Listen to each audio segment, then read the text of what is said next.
I'm Kelly Siegel, and this is Harder Than Life, a podcast about self-love, self-awareness, business, and health. We tell outrageous stories and boil everything down to simple, practical advice you can start using today. Let's get living. I say this often because there are only so many Harder Than Life episode spots available, but there are no coincidence, and I'm certain God put you, Dan, on my social media feed for a reason. Today's guest story is even more bananas than mine. I seriously believe I'm staring at my brother.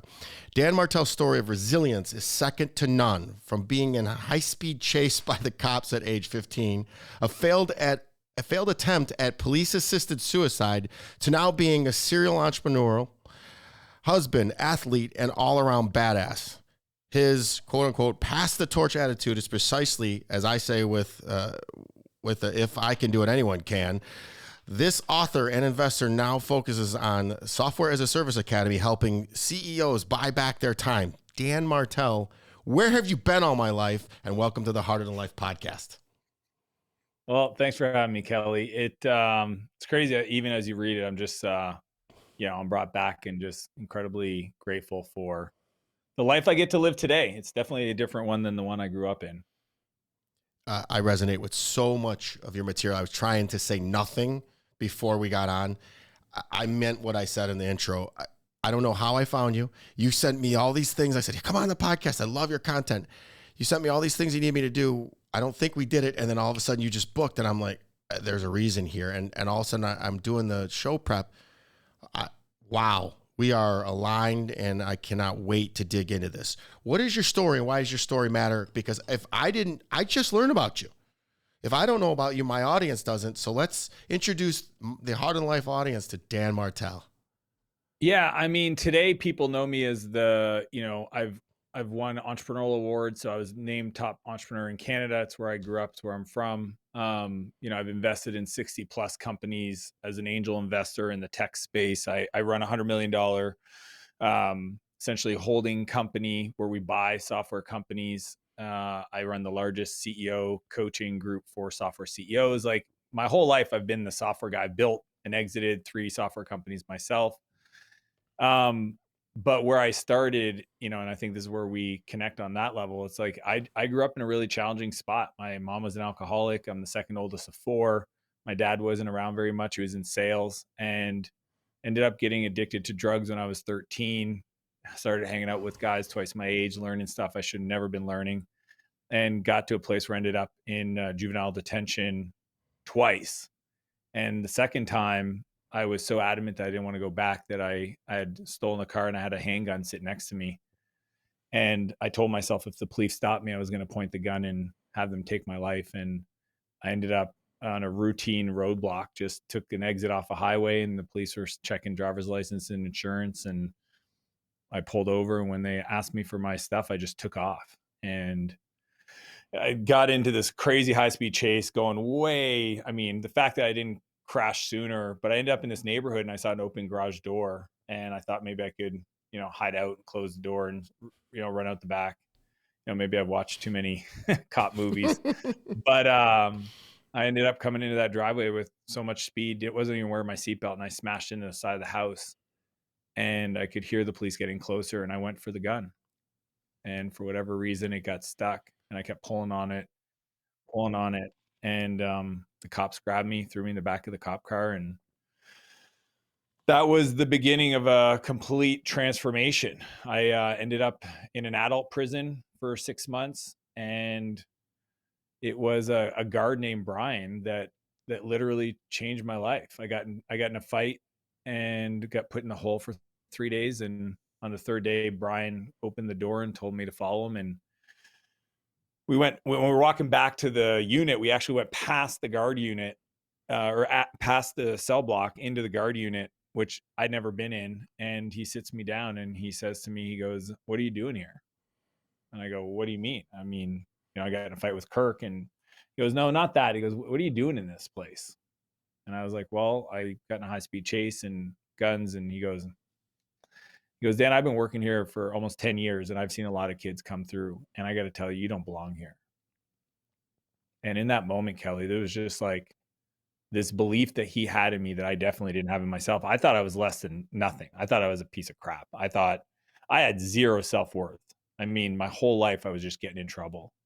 And here was this guy telling me that like he thought I was better. He's like, I watch you do your, try to do your classwork and stay out of the prison politics and just like stick to yourself. And he goes, I just don't understand why somebody like you is in this place. And that seed got planted, and I was fortunate enough, about a month later, I got released to a rehab center that literally saved my life. I did 11 months in a therapeutic community, and it was there that I kind of built my personal value, like my self-worth. I understood my emotions. It was just a really beautiful place, and helped me rebuild the relationship I'd lost with my family, my brothers, my sisters, my parents. And it was at the end of that program, I was helping Rick, this maintenance guy, clean out one of the cabins because it was built on an old church camp. And I discovered this old computer and a yellow book on Java programming sitting next to it, and just followed the book. And it's so crazy now because like this is my world, but I followed chapter one, and in about 20 minutes, I got the computer to say hello world, and I got hooked. Like software became my new addiction. And honestly, entrepreneurship became the personal development program that I needed in my life. And that's just what I've been doing my whole life. And the biggest thing I'm most proud of, the business success, cool. The private planes and the supercars are all fun, but I still to this day, I was just there 4 weeks ago talking to these kids, and I've been doing it for 20 some years, 26 years now, just sharing my story. And I always make a commitment to them. And I can't make this to everybody, but to the kids that go to this special place, if they get out, stay sober for a year and reach out to me, I'll help them make their dreams come true. And that's what I'm here to do. And then, yeah, I just spend my whole life on the internet to try to help people that are on their journey. And that's who I am. Well, that's what I was talking about in the intro, the police assisted suicide. That's by pulling that gun and then expecting them to shoot you, man. I'm so glad it didn't happen. And I'm so glad that it got stuck. So much to unpack there. How you were 15 when this happened. Now, what's the driving age in Canada? I thought it was 16 as well. Oh yeah. I didn't have a driver's license. Oh, so you didn't have a license anything. either. What drug? No. What was your drug of choice? I did everything. I always joked that my drug of choice was not feeling. So if you told me you had a handful of pills, I wouldn't even ask you what they are, and I'd probably swallow them. But I did everything from, a lot of marijuana to drinking obsessive amounts to cocaine to acid, mushrooms. I mean, Kelly, when I tell you, I literally just didn't want to feel. I would just wake up every day, and the mission was get fucked up. And that's just what I did for a long time.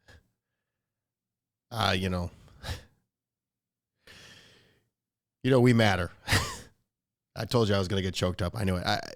I was, so much of that resonates with me. It's, my parents were alcoholics and never around. And when they were around, they would beat on me. And that's why I'm a big guy. And it's people that go through hella adversity that come out and do really great things. So I'm really glad that I met you, and we're going to do a lot of work together. And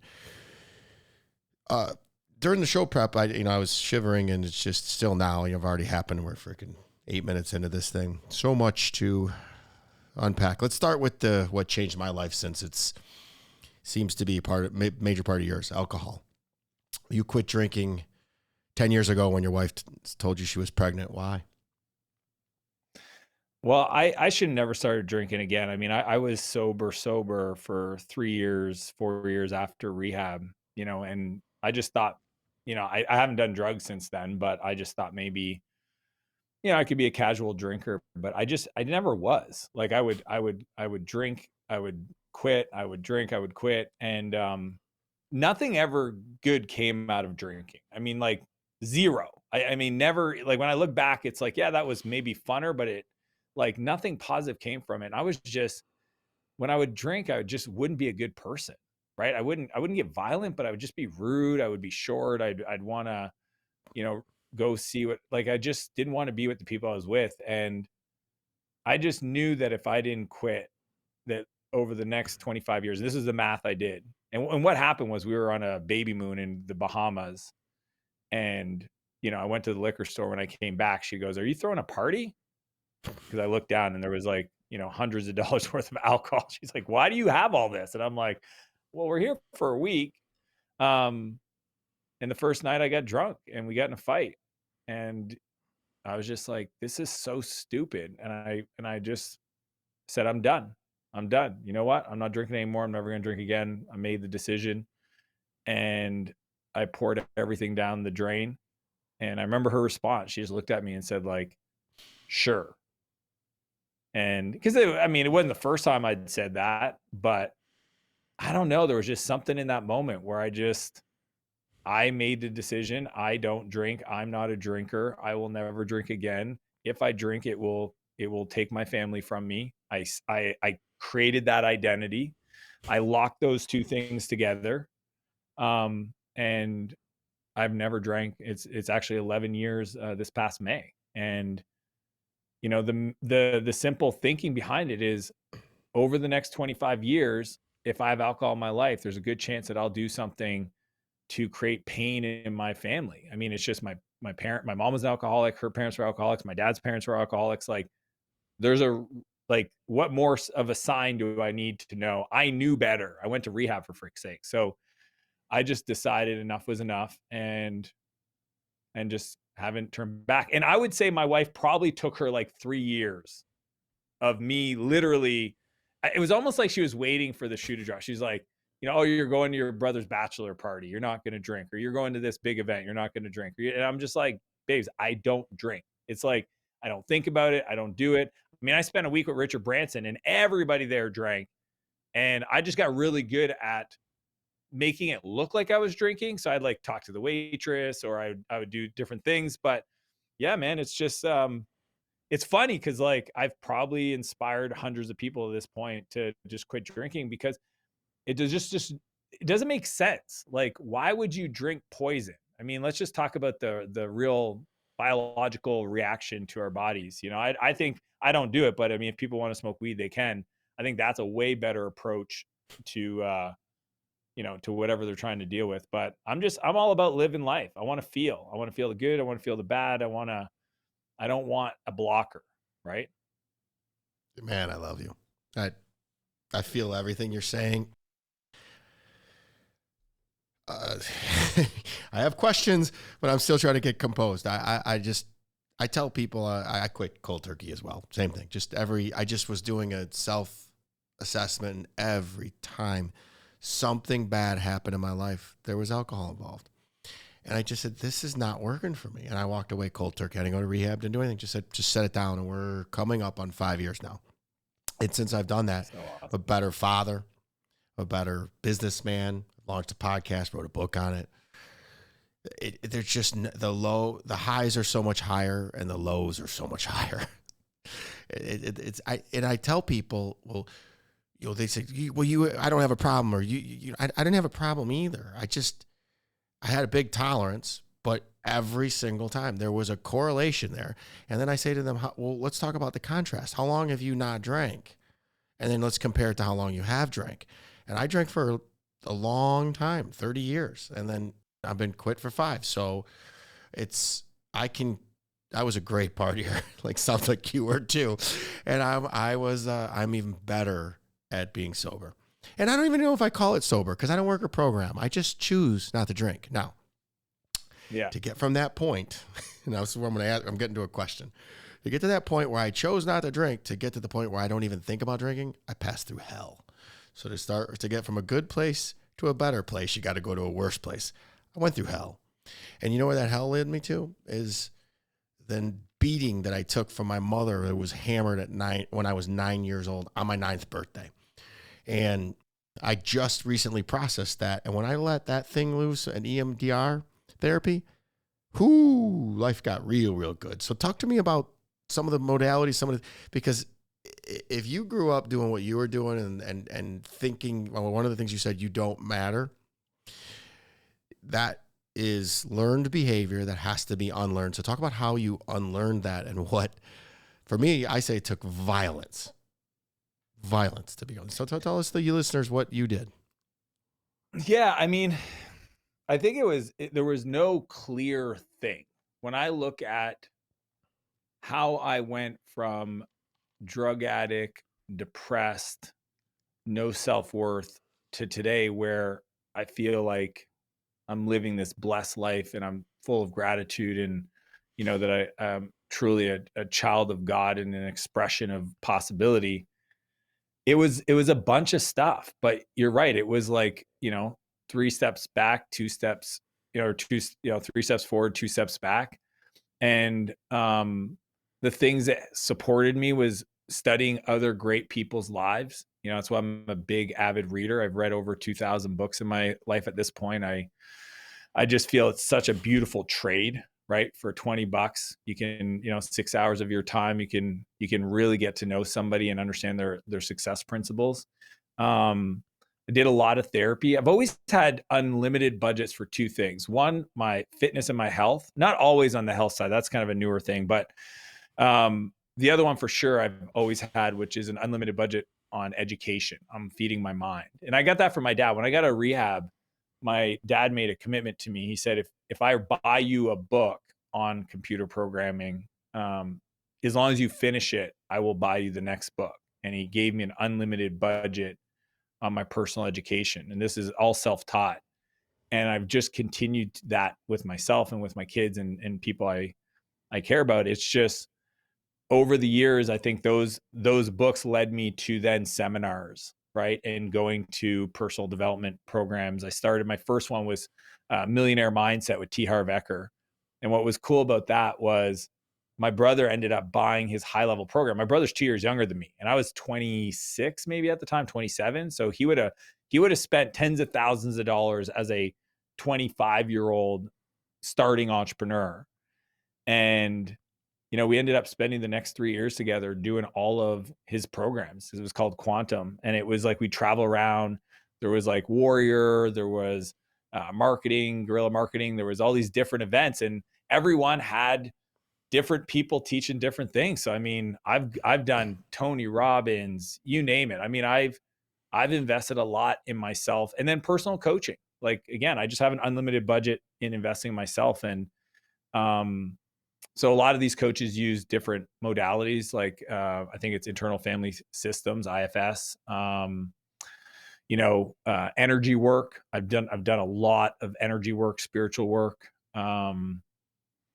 forgiveness stuff, retreats, a lot of meditation. To me, it's just all one thing, right?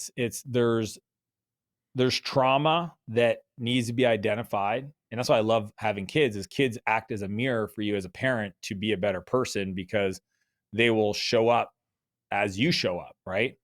And so, like, even on that one, I learned a long time ago, like, my goal in life is very simple, is I want to become the person I needed most in my darkest days. So every day I ask myself, who would I have listened to? And I try to just show up as that person, right? And that's why I do a lot of work with at-risk youth today, because I've got that feedback loop all the time. When I show up, it's funny because I used to show up in my, I had an SUV, and I did have a supercar, but I never wanted anybody to know.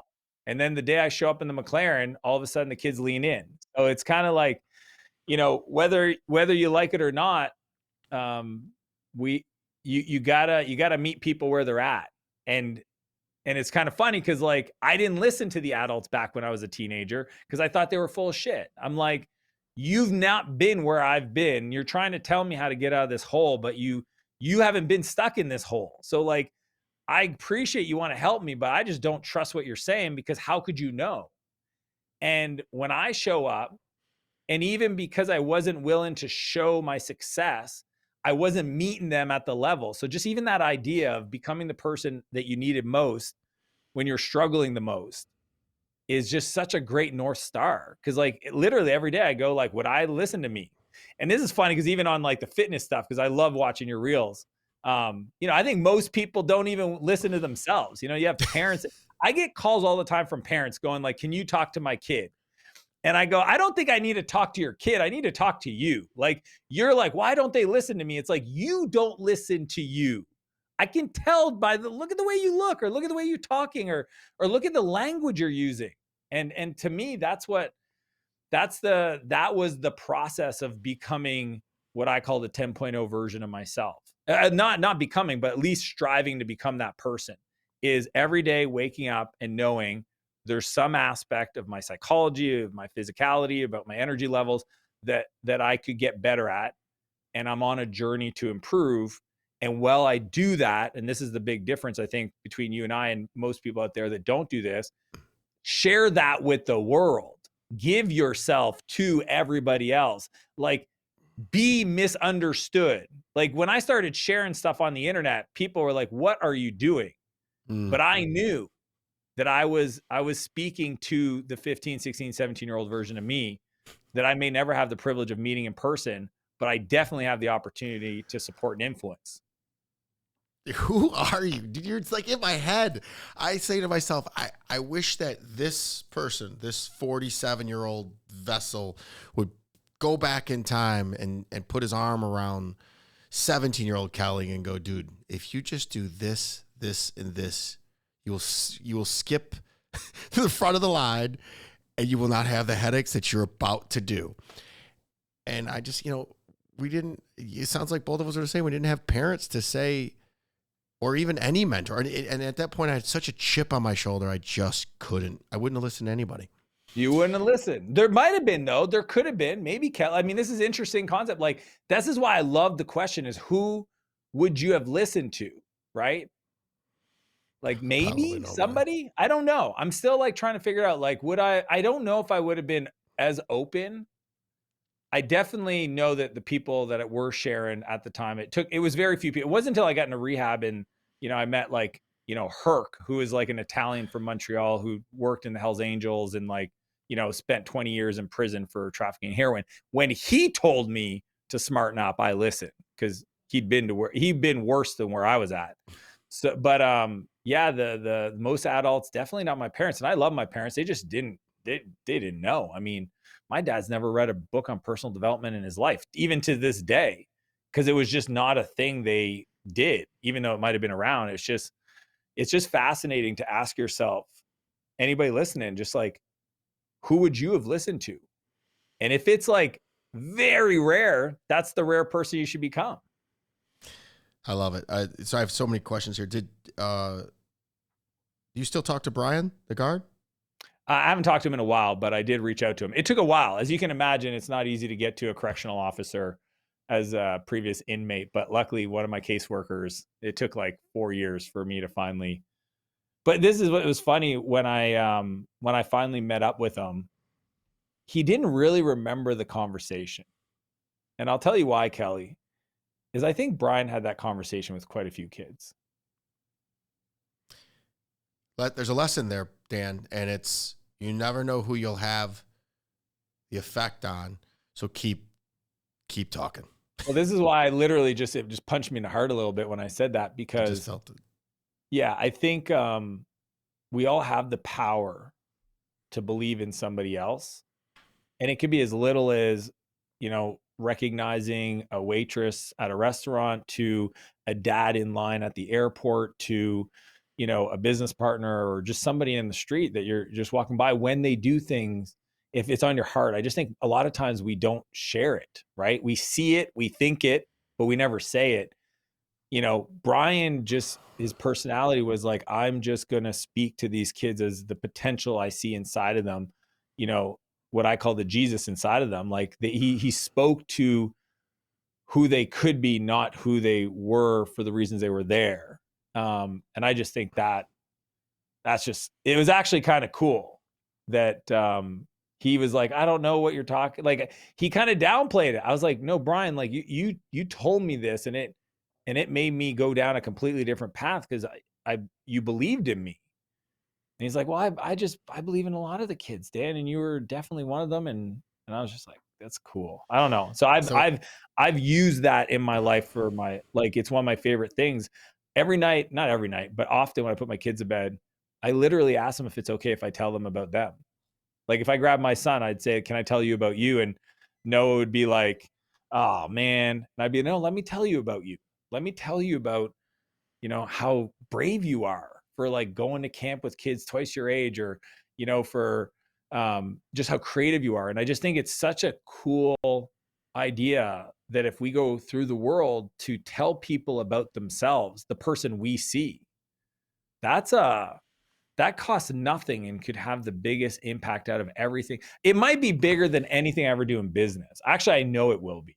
If every day I wake up and I just make a commitment that when I see something, when something speaks to my heart, and I see somebody do something remarkable, that I tell them about it. It bugs my wife sometimes. Like sometimes I'm like, oh, that dad's a great dad. I'm going to go tell him. And Renee's like, can you just leave it alone? I'm like, no, look at it. He's got 6 kids. The mom's not there. He's going through the thing. Like, that's impressive. And look, he's not upset and they're all freaking out. I'm like, I'm going to go tell him that he's doing an awesome job. I just think that could be the best thing I've ever do in my life. I'm working on recently receiving that. You could tell me that I'm great, and I even all the work I've been through, and I still have struggled receiving it. So you'll hear me say I received that, so it sinks in. The years and years and years of abuse, man. It takes a while. It takes a long time to yeah, undo. It's hard. It's hard to believe. You said you had son Noah. How old is Noah? I got a 10 and 11-year-old. They're 11 months apart, so they were the same age about 3 weeks ago. What's the other one's name? Noah, then Max, Mighty Max.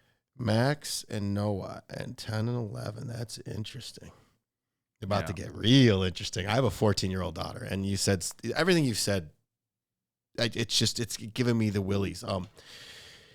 So the only person in the world that can really trigger me is my daughter, but you seem to be doing a really good job of it today. My daughter can trigger me.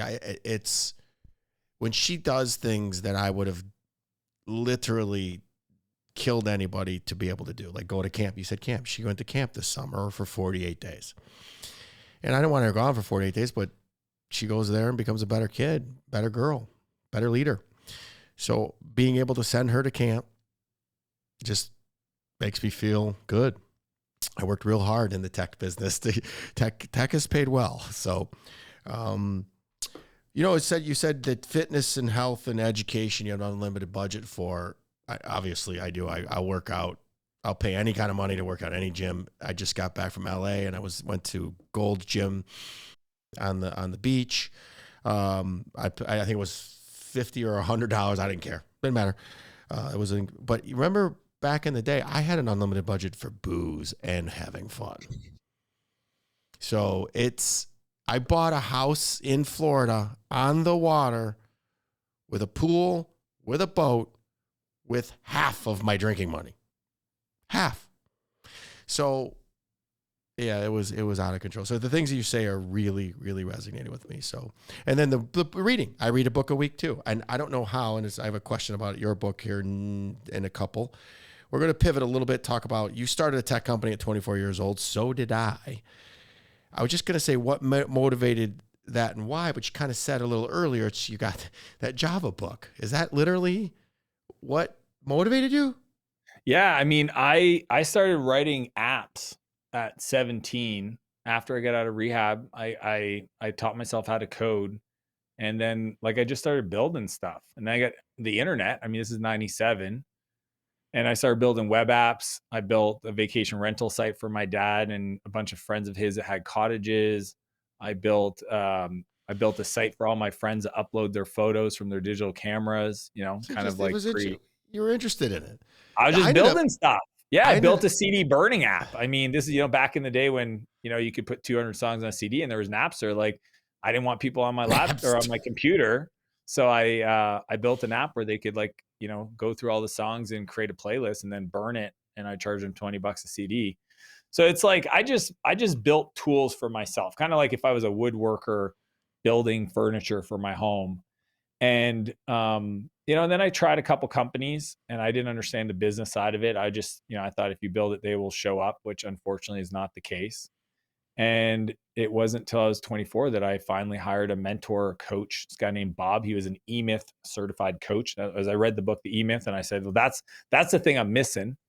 And Bob taught me the business side. And I went from 2 failed startup companies to doing almost $1 million in my first year. I mean, it was dramatic. I always had the drive, right? I'm an intense guy, and I feel like. Where's that from though? Hold on. I have the same thing. Where is that? I always tell people I think it's from survival in my childhood. Is it, what's yours? I have that too. That's why I can't coach, or I don't coach, because I cannot teach people that maniacal drive that I have to wake up and the moment my feet hit the ground, I want to win. Go. Yeah, I think for me it might have been my ADHD. Like I had severe ADHD, like hyperactive, like couldn't sit still. They put me on Ritalin when I was 9, like massive dose, like 30, 40 milligrams a day. And that calmed me down, which is weird because Ritalin is a kind of like speed. But I think there's that. And then there was initially it was the what I call dark energy. Like I would build stuff to prove people wrong. Like when I started, it was like I'm gonna be successful. Cause like literally growing up, my friends were not allowed to play with me. Like anytime we spent time hanging out was in the woods behind the house down the ravine, building tree forts where the parents couldn't see us and then they'd have to lie because I was the bad kid in the neighborhood. And so I think once I got sober, I just wanted to prove everybody wrong. I never was going to be academically successful. Like I hated school, but I knew that, technology and the internet, that there was a chance I could do something there. And what was funny, and this is crazy, Kelly, like even after I sold my first company at 28 and became a multimillionaire, the parents still thought I was a drug dealer. Like I remember going to my buddy's house and I hadn't seen his parents since I was 16. And he goes away. His mom talks to him. He comes back. He goes, my mom really doesn't want me hanging with you. And I go, why? Like I'm 28. This is 12 years ago. Like what's going on? And he goes, I don't know, man. I think she right about you. She just thinks you sell drugs still. And I'm like, you know what? It's cool. Like I understand that they have their own story, their narrative.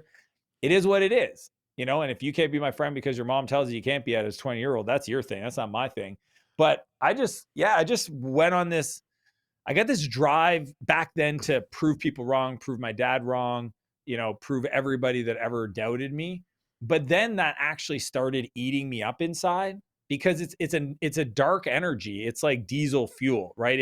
It's got a lot of torque. It can get things going, but it doesn't burn clean. It's not like, electric energy or kind of like a cleaner burning fuel. And because of that, it can only get you so far. So what I've done, and there's moments where, like you talked about violence, like, dude, there are moments where violence is the answer. Like, shut up, attack, right? Like I always Don't say, tell me that. run to the problem. Like, what are you doing? If you have an issue and you told me you woke up at 8 a.m. and you didn't wake up at 3 to attack the problem, you don't understand what I'm talking about. However, I've learned in my my gray hair, at least my old age, that that the light energy is more of a pull, right? And it burns cleaner. It's more expansive. It's more about opportunity and creation. It's not about scarcity, which I think the dark energy that I was using for a long time, it's heavier, that dark energy. This is lighter, right?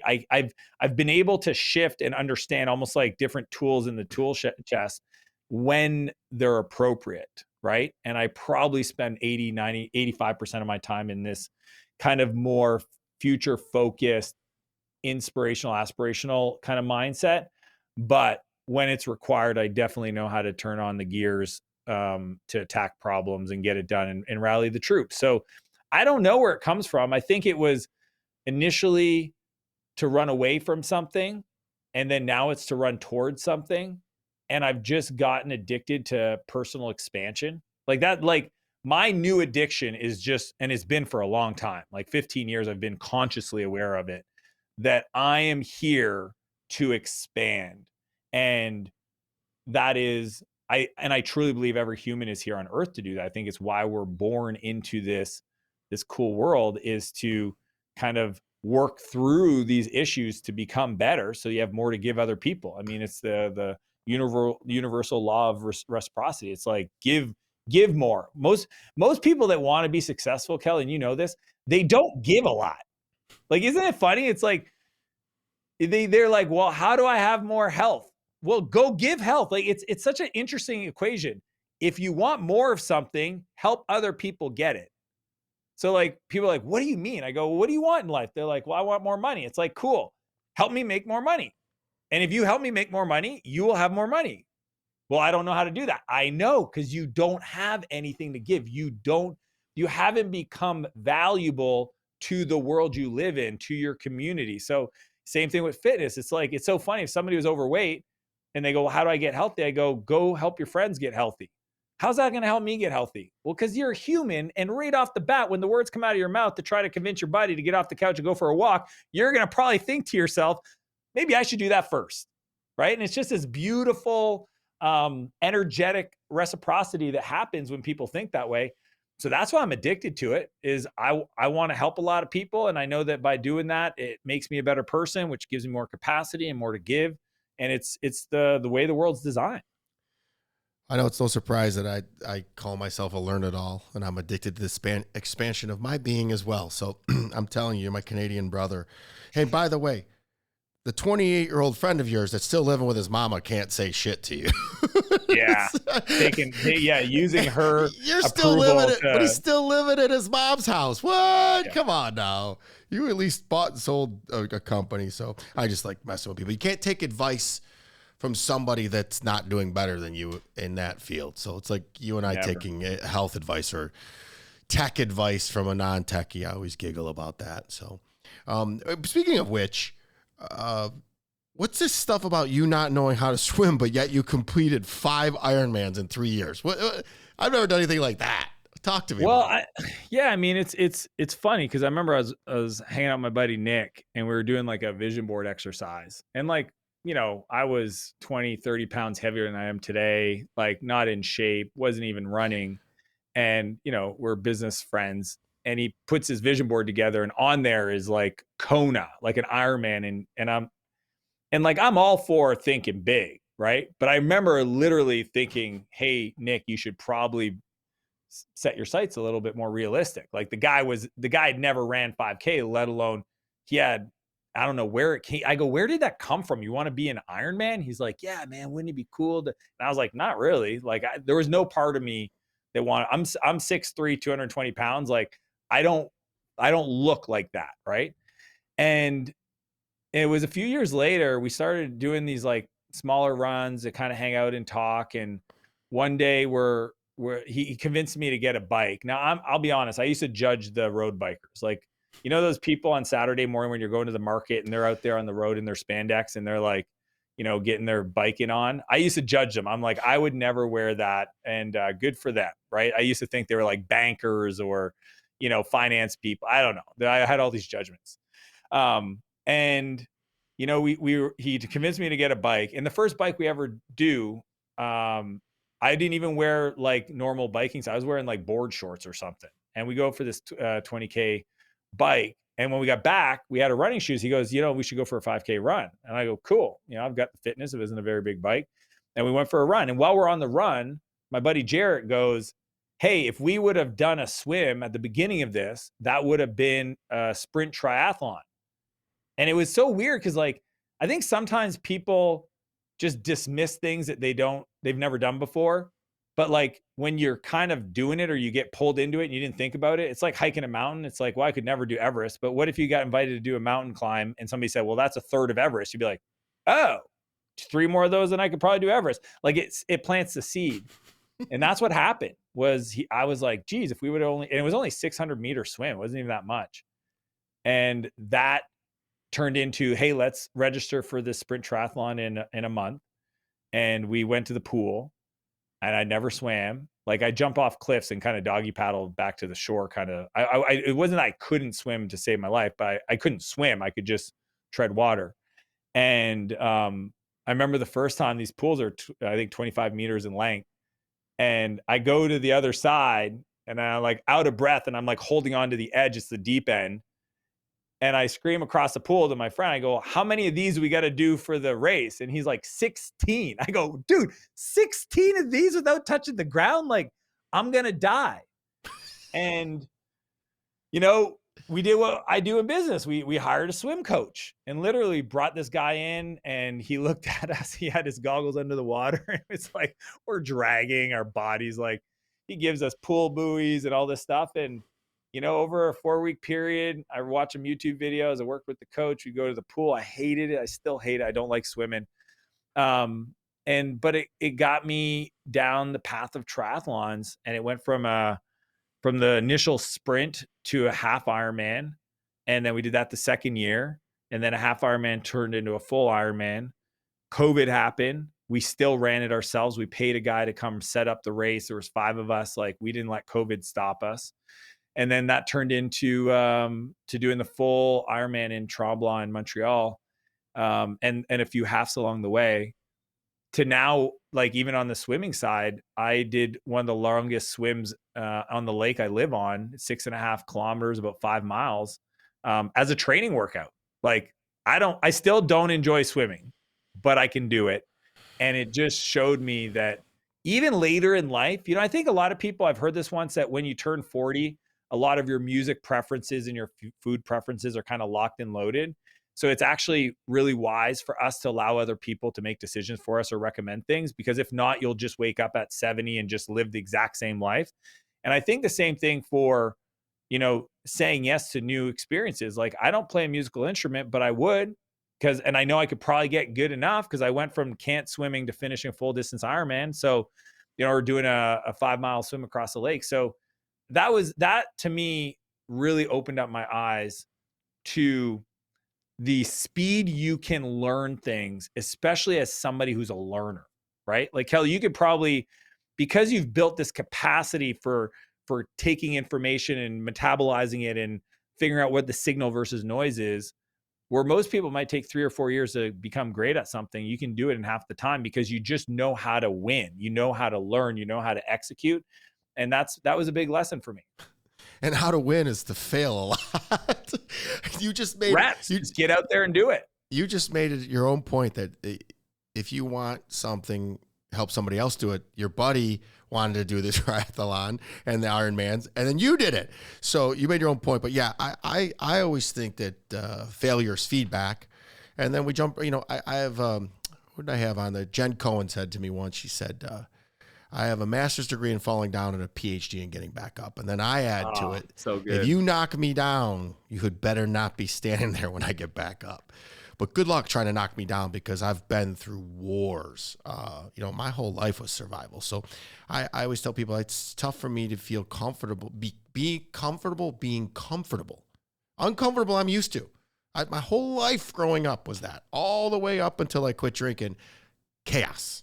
Now things get normal, and I'm like, whoa, wait, what's this? That was my biggest issue. I was going to ask you how tall you are, because I'm 5'9" and I vacillate between 215 and 220. Then when I get 220, I look huge because I'm short. Yeah. But you look great, and keep doing what you're doing. And I want to do everything you said, but except that swimming. It's like, no. And if we're going to hang out, I know you're going to get me to do something nuts, because I saw your retreat at your house, and we're just going to be friends, man. You're just a good person, you're doing well, and you're making a dent in the world, and that's what I want to do. And I forget myself too that I've only been doing this. I launched the Heart and Life brand January 31st this year. So February 1st. We're coming up on September 1st. So 7 months. 7 months I've been doing this. And I'm like, why am I further along? I'm like, dude, 7. Give yourself a little bit of grace. It's the dedicating to a decade for me, right? I think anything we do, you got to ask yourself, like, are you willing to dedicate a decade to it? And if so, then just, everything at first is always slow. And then there's a point, maybe year 2, 3, 5, it doesn't really matter, where it just boom. Like, I did my YouTube channel for 8 years. I publish every week. I have never missed a week. And it took me 8 years to get 100,000 subs. And there were several times along that journey where I was like, why am I doing this? I've got companies to run. I'm busy. I don't want to shoot. And I just keep remembering those kids watching. I keep remembering the 17-year-old version of me that, like, I'm looking for that. And that's why I showed up. And then now it's like as soon as you hit 100, it's like boom, boom, boom. So like I gave myself a decade. I still get 2 years, but literally the next 2 years, like, that goes to 300 to 500,000 just because of the momentum. It just took a while. It's going to get really cool in the next, and it may have already happened for you, but by the next year or two, when your kids when they're getting, oh, your dad's Dan. You know, I've been doing this 7 months, and my daughter, all of her friends follow me. All of her friends want to talk to me. The boys come in and they don't even go to talk to the girls. They come over and talk to me. And we went to dinner the other night, got out of the car, and the valet guy says, "Oh, I follow you on TikTok." She's like, "Really, Dad?" So she's starting to get embarrassed about it. But I was just in LA and I ran into 3 different people that recognized me, and it's like, this is weird. I didn't do this for that, but I want to make a difference. So they say that you write a book for your inner child that your inner child needed to read.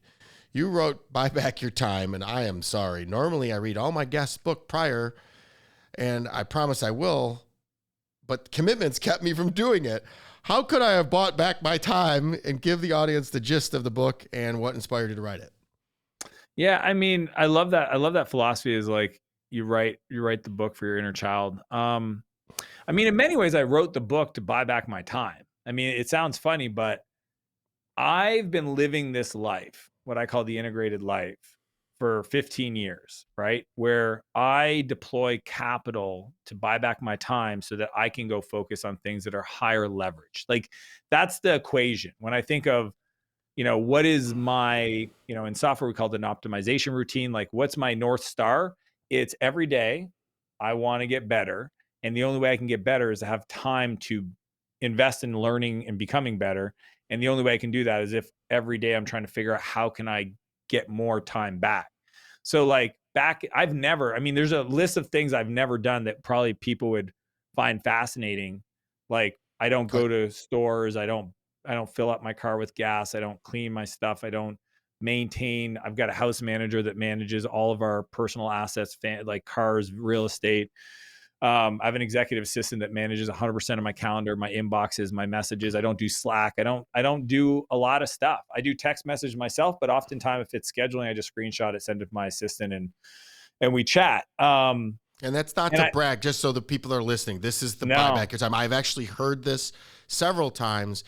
Some of it's common sense, but most of it isn't. I mean, you just do your dollar figure, and you're going to do a better job of explaining it, but you figure out what you make an hour, and if doing that job can be outsourced at less than that, you outsource it, right? Yeah, I mean, just for example, Betty, come say hi. She knows that I'm always bring her on, but like my lunch just came to my desk. Hey, Betty, how are you? Right, and she also helps out with Blaze the dog. What is that food? It looks so good. I just went next door and choked down a burger. Fish. Salmon with pasta and Alfredo sauce. Yeah, salmon pasta. I do my macros, so it's Of course you do. You're of course a tech guy. man. Everything's a number. Yeah, but yeah. So like the philosophy is very simple. It's like every year you produce an outcome, right? So I truly believe most people try to optimize for their active income. It's really personal net worth is the better metric. Yeah, and I don't share any of this as a brag. I share it as it's kind of like seeing an Olympic athlete. Like you're like, how did he do that? I'll just go there, tell you that stuff, and and then I also run multiple 8-figure companies as CEO.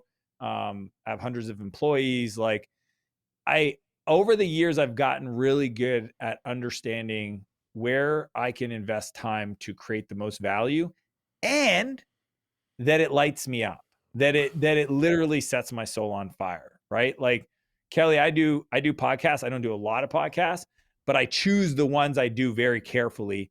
Obviously, your background, your message, and I'm a big fan of your work is why I'm here. But like that's I think people need to consider like I don't have open space, right? In my calendar, and I teach this in chapter 5 of The Perfect Week. It's allocated, right? But it's also got my family stuff. It's got my personal stuff. It's got my boys' trips. It's got my business stuff. It's got my quarterly planning. It's all there. And then I can play with that. I have a great team that supports. And what I'm trying to do every year is increase my buyback rate. I mean, I teach the formula in the book, but essentially once you know what your hour is worth, then hopefully next year it's worth more. But it can't be worth more if you keep doing stuff that ain't valuable. So I always say that $1 million companies were not built off $10 tasks. There's only so many hours in a week So our job is to figure out how do we put the same amount of time, because everybody's got the same amount of time, into a place of leverage to get more output, right? And it turns out, this is kind of cool, Kelly, there's only 4 ways to get leverage, right? Most people don't know this. I call them the 4 master skills. If you were up and coming entrepreneur and you want to become the best entrepreneur, I would argue that if you study these 4 areas, that would give you the most leverage. So the first one is code. The 4 C's. I learned this from one of my mentors, Naval Ravikant. So code is automation, is AI, is software. You know this. You install information systems, that has huge opportunities for automation and buying back your time. The second one is capital. Takes money to make money. If you give me $10,000, I can turn that into $1 million a lot faster, going from 0 to $1 million, right? So capital is a huge area of leverage. So a lot of businesses are capital constrained. They got to get good at fundraising or, your capital stack. The third is, so code, capital, content. Yeah. Content's huge. So think about this: standard operating procedures, that's content. Training videos that you've created for your team so that when you onboard them, they go through the first 14 days and they go from 0 to hero. That's content. This show is content. Huge leverage. If 10 million people watch it or 1, it didn't take any extra time, right? So people don't realize that creating SOPs is actually a very good use of your time, because you do it once, you train people on it, and hopefully you don't have to do that often, and they can follow that process to get an outcome. And then the 4th C is collaboration. It's people, right? If I need to put a roof on my house and I do it myself, well, that's going to take me a lot longer than if I get 4 people to help me out, right? So if I have the capital because my buyback rate's high enough, then it makes sense to trade, become a good time trader, your time, your capital for your time. And that's what entrepreneurship is, right? When you're an employee, you trade your time for money. As an entrepreneur, you trade money for time. And when you become what I call an empire builder, you start trading your money for money. And that's the real game of creating wealth. So all I've decided to do a long time ago, 15 years ago, is get really good at being a time trader. And I've been teaching it for a long time to friends and clients over the years. And I had to write the book because I wanted to give it to the world, right? Nobody should have to, wait for a conversation with me to learn this process. So I put it all in a book, and it came out, and it continues to sell thousands of copies every week. It was a Wall Street Journal bestseller. It would have been a number 1 if it wasn't for James Clear at Atomic Habit, but it was number 2. And it just blows my mind, just the feedback we've gotten, just entrepreneurs all over the world, just learning how to build companies they don't grow to hate. And that's my big promise. Yeah, I love it. That you got to rewind that, everybody, and go back to those 4 C's. I would add a 5th C, and it's just a simple one: it's consistency. You got to be consistent. That's just in everything. Yeah, momentum. And I got to tell you, just before you went into that, you said something to me, and man, it made me feel totally loved. It was about that you chose me. It was a hard day. I just feel like we're so connected. I want to let you know that when you said, "Hey, I don't do many podcasts," I'm honored. I want to acknowledge that I received that, and I appreciate that. And it warmed my heart because it doesn't happen very often, and I appreciate it. So, do you run an EOS type system? It sounds like you do.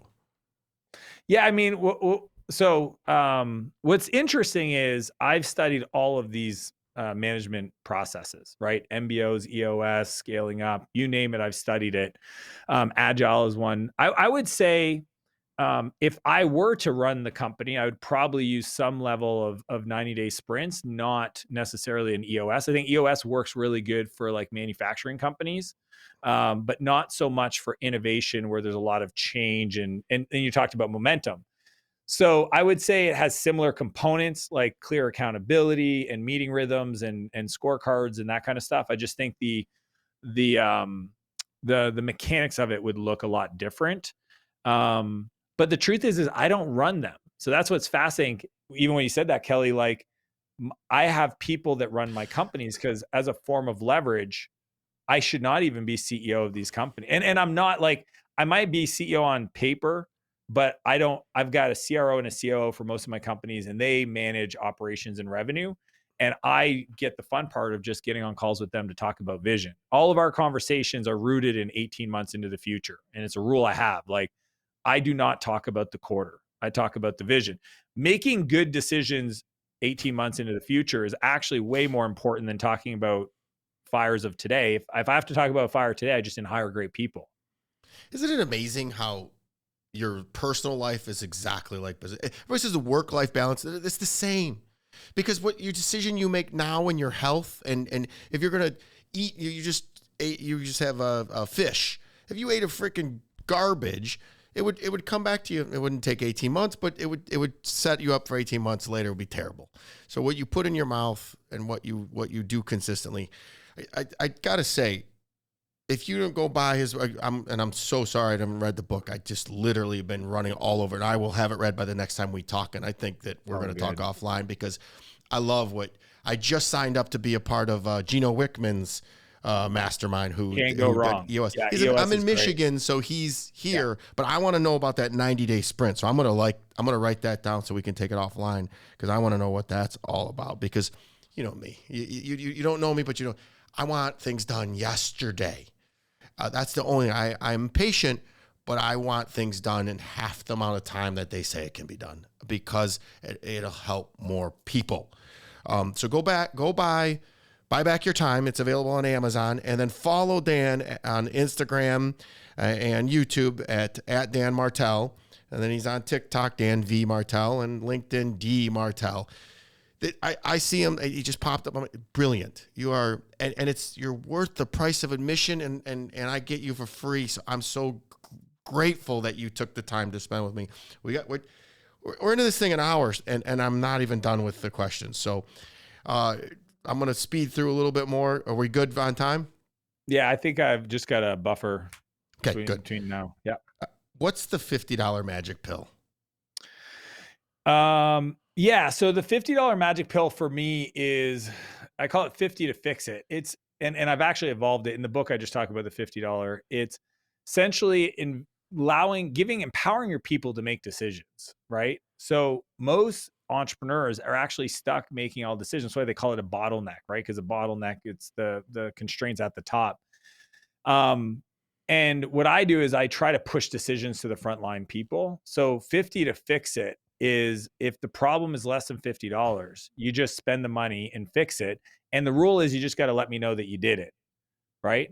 And I do 50 to fix it for anybody on the front line, individual contributors, and then it's 500 for leaders, it's 5,000 for directors and above, right? I love it. Where they have permission, and my C-level, it's like 50,000, where they can just make the decision to spend the money. They don't have to wait. And as long as afterward they tell me, and then if they made a decision that I would say is less than optimal, not that it was right or wrong, just less than optimal, then I coach them on the thinking process behind why I might have went a different path. And we call it a learning opportunity. And that's like literally, my house manager, Betty, who you guys just met, she probably makes 5 or 6 decisions every day that for other folks that she might've worked with in the past would always have to get approval. She just makes them. And over time, she's gotten really good at making great decisions that don't require me, which is the whole point of hiring people, is to delegate an outcome, not delegate a task. I was just gonna say delegate and elevate in EOS, but I love that. What happens with me, and I inadvertently push people away from making decisions because I make them so fast. Like my mind thinks at warp speed. I bet you're the same. Like before there's even an issue, I've already seen the next issue and the issue beyond that. And I'm making a decision, and then I got to work it backwards and tell people, and wait a minute, give them a chance to make the decision. So you just made me $1 million with that 50, 500, and 5,000. That's going to be my new rule. I'm going to implement that Tuesday morning when I walk in the office, and I'm going to say, here's because they always wonder when they need to bring things to me. Now we have a number on it. I'm going to. Well, I'll tell you a funny story about that. I'll tell you, Kelly, so we have this rule around the company. We teach people in onboarding, et cetera.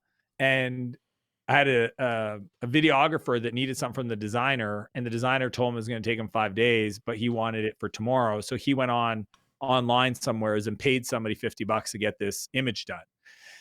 And then the work got published, and the designer saw it and said, well, who did that? And they said, well, I just hired a designer, which caused a kerfuffle. But it actually was great because it demonstrated to the leader responsible for that team that the response time of the team was slow, so much so that the person needed it and couldn't wait. So what's cool about it is that it allows things to move forward. It will surface opportunities to improve. And it'll also allow your top players to feel like they're empowered to actually move the business, which is what you want regardless. Did you say kerfuffle?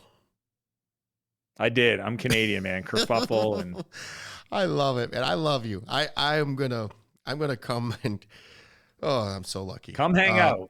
Do you do wake surf? Do you know how to wake surf? I will figure anything out, but you will laugh at me because I'm a big guy. Yes, I can wake surf. I just learned it recently, as a matter of fact. And I drive a really good boat. I'm really good at driving the boat. And I know you only drive like 10, 12 miles an hour. So I forgot your kilometers. Yeah, so it's like 15 kilometers. What's something you believe in that almost nobody agrees with you on? That you're 100% accountable for everything in your life. The good, the bad, especially the bad. The bad stuff is the things, it was one of the late night talk show hosts, he said something about like, I have to learn to love the things that I hate the most that happen to me if I truly want to be alive. Something like that, right? And I think like that's the philosophy I would say that most people don't agree with me and find it kind of jarring. But it's just, for me, I'm such a believer that I create my reality, that I'm responsible for the meaning I give to everything, and that I am, and you are, and we are God and everything. So there is no good or bad. There's just perspective on how I give it. And I don't want to live in a world where I suffer. So that belief really is a tough one for folks. And I get it, but I'm still going to share that that's what I believe, And wouldn't life be boring if it was always so perfect? That's what we learn. That's what people, they don't get it, right? It's like, you can't appreciate the day without the night. Like, these are big ideas, right? I just read the book, Five Habits of Highly Resilient People, and talked about the reverse bucket list. And I just posted about it this morning. And I said, I took the time to think about the 3 things that really shaped my life. And I went, whoa, those were huge. And I steamrolled over them. One of them was the death of my father. You know what the last one was? Quitting drinking. That was the hardest. That was what I said I was the most afraid of, was quitting drinking. And it still gets me flutters right now because I was worried about all the wrong things that weren't right. And I was worried about where would I have fun? Who would I hang out with? I'm freaking on a podcast with Dan Martell right now. The people that I've been able to meet in this industry and doing this good, I wrote a book all because I quit drinking. I was scared to death. Anyways, I digress. I'm want to speed through these things because we're getting up against it. What single accomplishment are you most proud of in your career? Not the kids, your career. I think launching my YouTube. Dude, that's and the impressive. reason why, and the reason why is, I think if anybody woke up today and found out that tomorrow was their last day, most people would freak out because there's things that they would have wanted to say or teach people that they just wouldn't have enough time to do, right? For whatever reason, physical location, or even just the ability to think through things, to share it in a way that would be digestible. So like, I'm so grateful that I started teaching everything I ever learned in a way that can serve my 2 boys, so that if today was my last day, I know they got a whole lot of stuff. They got a whole lot of their dad just sitting around ready to be consumed when they need it most. And it was a big driver for me initially on the content side. I used to always think like, what would I want to teach Max or Noah about this or that or that? And that, like, the business stuff, the financial is actually not, that wouldn't be like, money's money, but like knowing that I've cataloged, captured, thought through, and became a better person on the process of doing that, which made me a better dad for them. It's kind of this cool, reciprocal action. But that's the thing I'm most proud of, is starting down the path of sharing everything I know with the world. Yeah, I know that you are good friends with Lewis Howes, and he has that question, like, if you took all your stuff away, all your content, what content would you want to stay? That's really cool. I know you got a lot of friends that are in the business, but when I can't wait to meet Noah and Max, because everybody, they always get a kick out of me because I'm such a big guy. So I didn't have a boy. I have a daughter because God had to make me treat women better. So, and I do now. So if you were offered a mulligan in life, what would it be? What would you do over? I wouldn't have dragged my feet after I sold my first company. I drifted. That's when you were 28?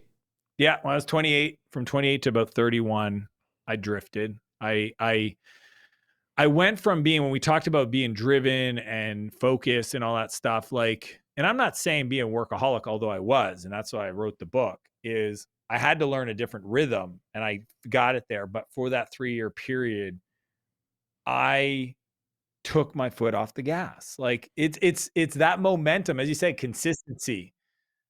It is the most powerful force in the universe, compounding growth, right? And like you can't have it if you reset to zero. And I went from somebody who was incredibly effective to somebody who refused to take meetings or have anything in my calendar that's scheduled.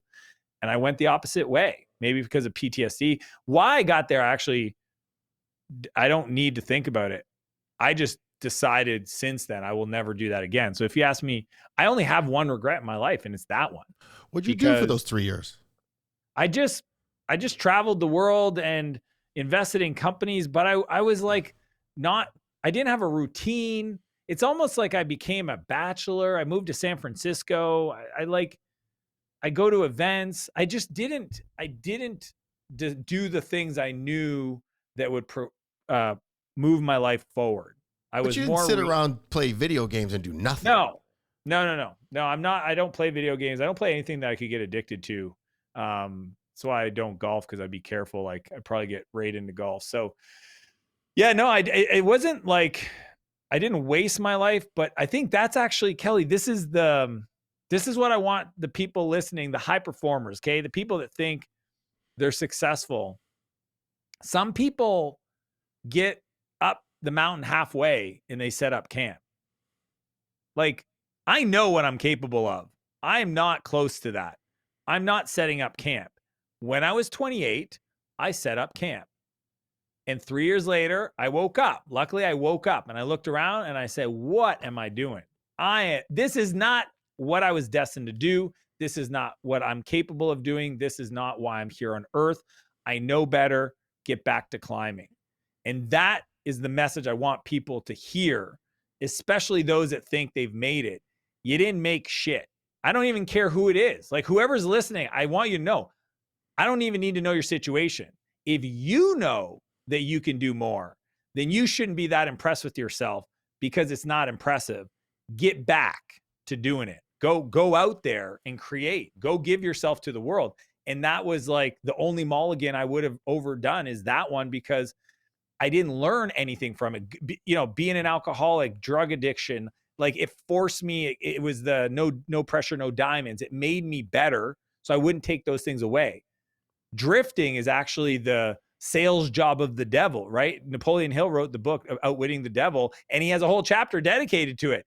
That the perfect sales job of the devil is to get people to be convinced that things are good enough and you shouldn't aspire to anything more and just drift in life and just be happy and don't do anything. It's like, man, when I read that, I was like, oh my gosh, that was me. Even though from everybody else's external point of view, they were like, oh, he's successful. It's like not based on who I know I could be inside. Like I got to get back out there.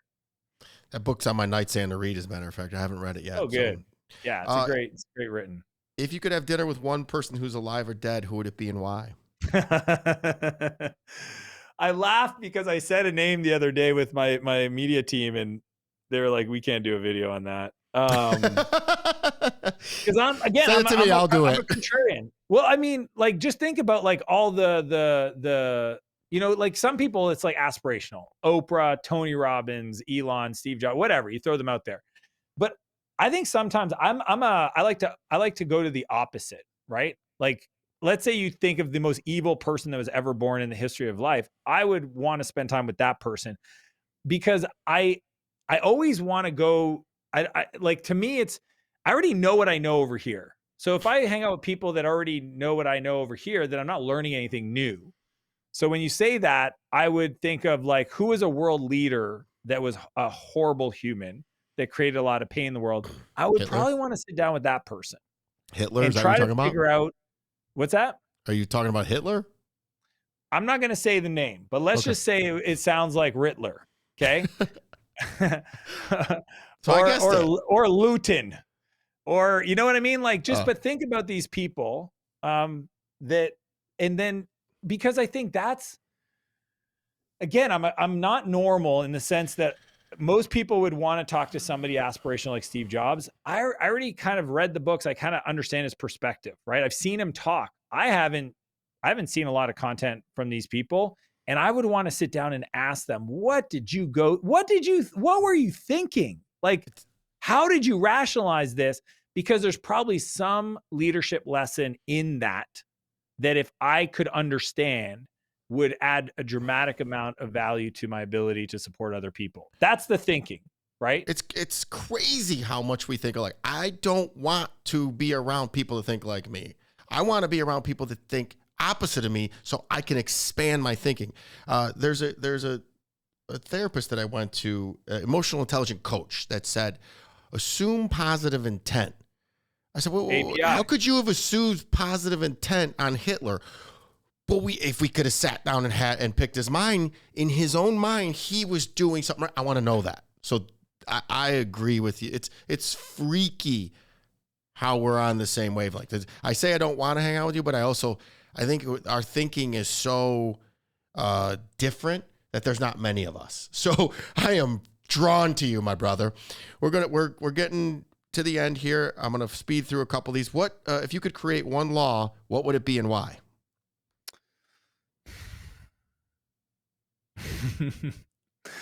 Oh man. That's a good question. I would want everybody to go do a plant medicine called 5-MeO.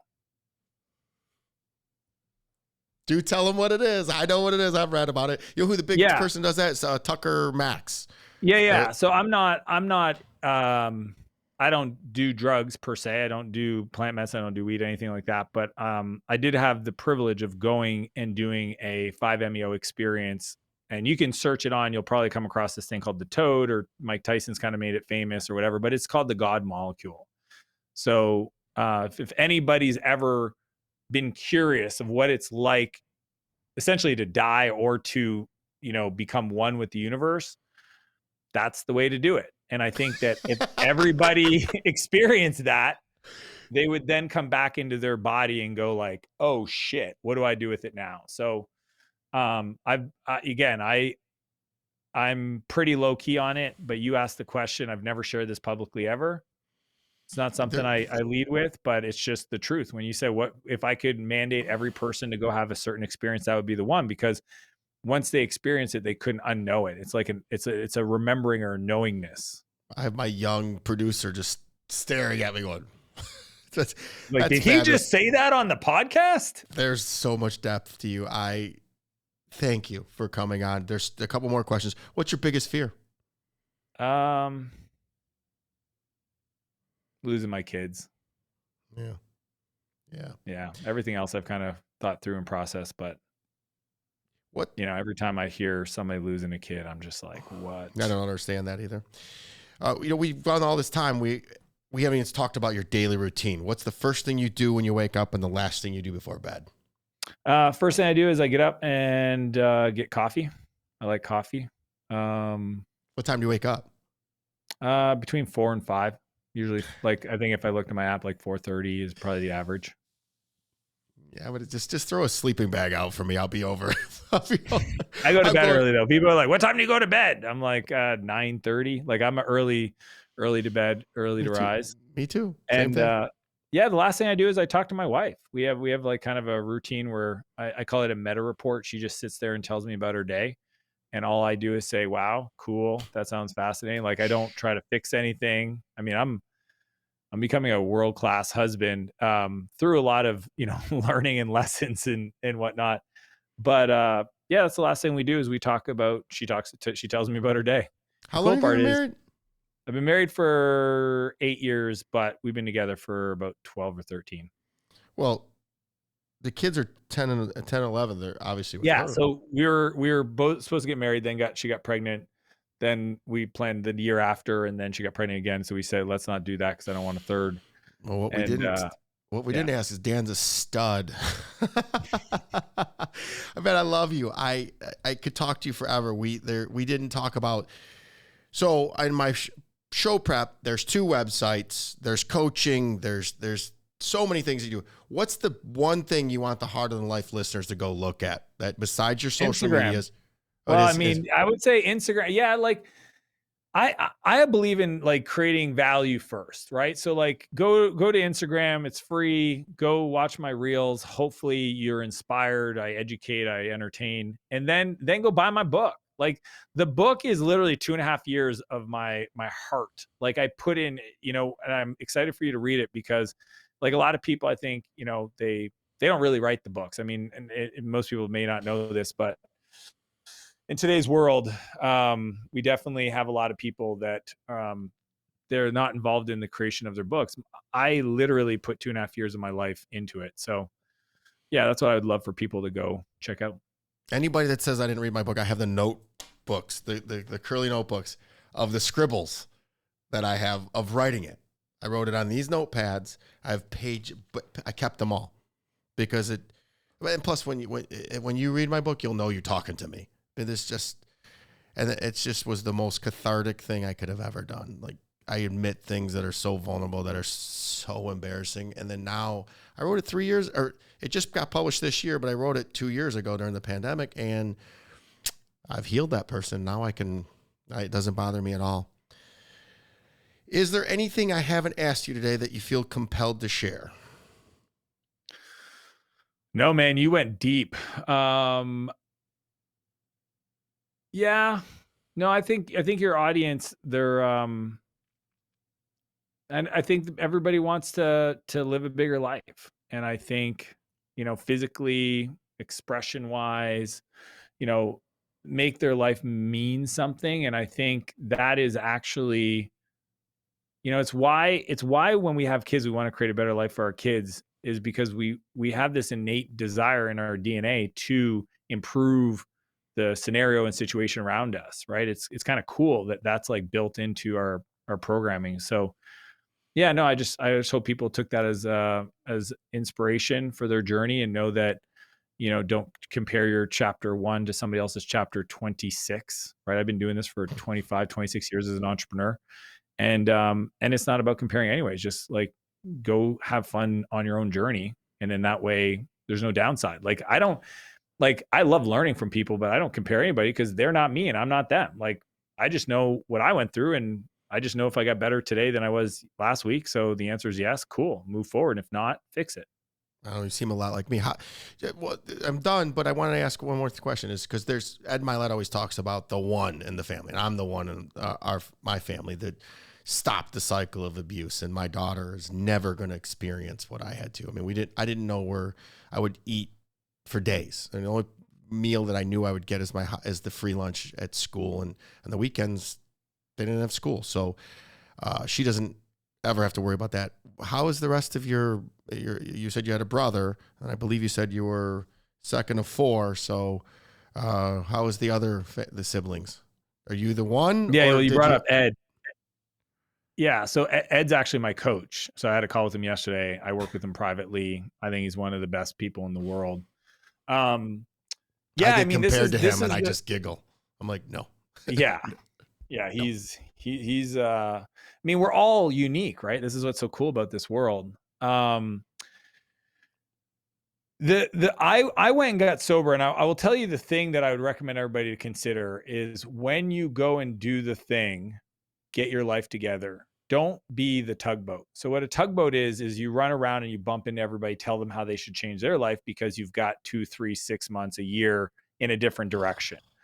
I luckily learned this in rehab. And instead, I just went out there, and anytime I wanted to tell somebody else how to change their life, I just took it inward and asked myself, how can I be better? Because if I can get my life so good that those people notice the change, that at some point when they're ready to change, they're going to seek out my support. And that's the lighthouse concept versus the tugboat.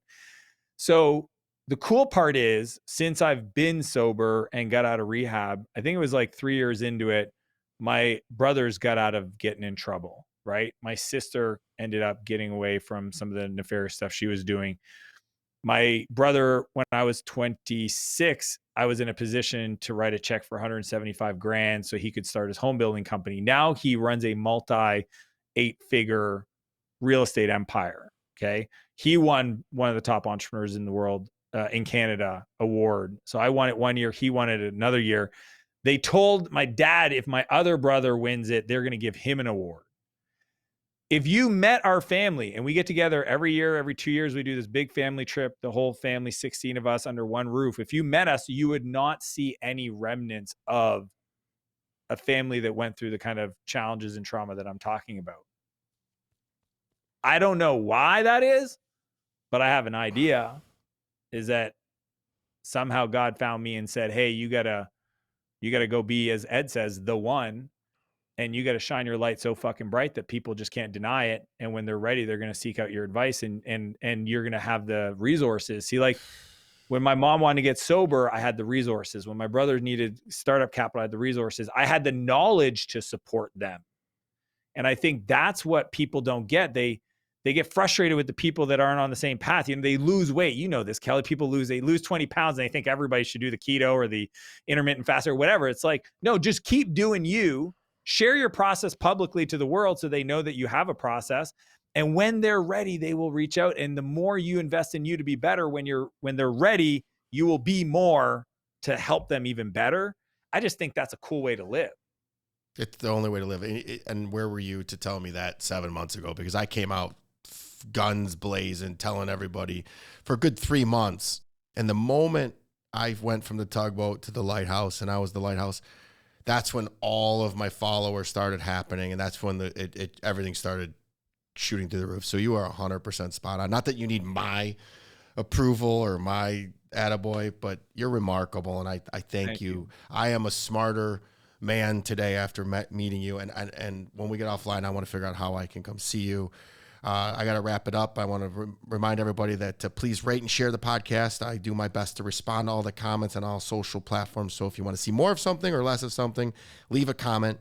Each and every episode is sponsored by National Technology Management, the easiest and best IT company to do business with, delivering peace of mind with technology every day. Visit trustntm.com for more info. Until next week, be harder than life. Thank you for listening. Please rate and subscribe to Harder Than Life, and let's take this to the next level. Get connected at the links below.